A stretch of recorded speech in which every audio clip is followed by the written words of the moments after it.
乡亲啊，继续来看这个金马奖公布着入围的名单，互人目睭一光的是入围最佳女主角的5个艺人，有老将有新秀，有连影坛贡献63年，第一届入围的陈淑芳，嘛有第一届做女主角就来入围的李派如。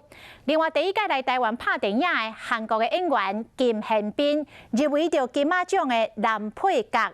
伊当时才14岁，嘛是第一个入围金马奖的南韩的艺人。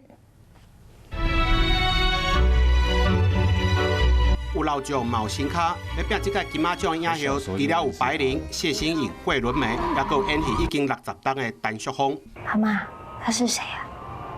因老爸。 82岁陈淑芳已经演63档，以电影《歌迷》头一摆入围金马奖。谢谢，昨天情人节怎么过的？跟空气啦。遥控器。要来拼关家，也有李佩瑜，以消息来今年在头一摆入围，竞争的5位当中，只有伊演戏无到10档，演这出戏有导演对头骂到尾，但是即马拢过达啦。他应该不记得我小时候就认识他了。 消息今年在一摆入围11项，包括最佳剧情长片、最佳导演、最佳男女主角等等，会当讲这摆入围名单伊上请赢。林华峰俄勒是今年上强的国片无声，气势嘛加用入围8项大奖。